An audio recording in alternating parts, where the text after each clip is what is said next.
سوال نمبر 1، لسانیاتی جائزہ ہند کس کی کتاب ہے؟ گریڈسن کی۔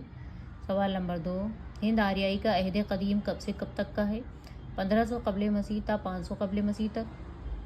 سوال نمبر 3، آریائی زبان کا پہلا مستند نقش کون سا ہے، یعنی کس شکل میں ملتا ہے؟ رگ وید 1000 قبل مسیح سے قبل۔ سوال نمبر 4، ادیچہ کس علاقے کی زبان ہے؟ شمال مغربی ہندوستان کی۔ سوال نمبر 5، مدھیہ دیش کس علاقے کی زبان ہے؟ مدھیہ دیش امبالہ سے الہ آباد۔ سوال نمبر 6، پراچے کس علاقے کی زبان ہے؟ مشرقی ہندوستان کی۔ سوال نمبر 7، معانی پانی کے مانند ہے اور الفاظ پیالے کے مانند، یہ کس نے کہا؟ ابن خلدون نے۔ سوال نمبر 8، کہ یہ کس نے کہا کہ بہترین شعر وہ ہے جو سب سے زیادہ جھوٹ ہو یا جس میں سب سے زیادہ جھوٹ ہو؟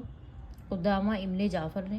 سوال نمبر 9، طبقات الشعراء کا مصنف کون ہے؟ محمد بن سلام العجمی، عربی کا پہلا نقاد۔ سوال نمبر 10، شاعری کو صنعت گری کون قرار دیتا ہے؟ محمد بن سلام العجمی۔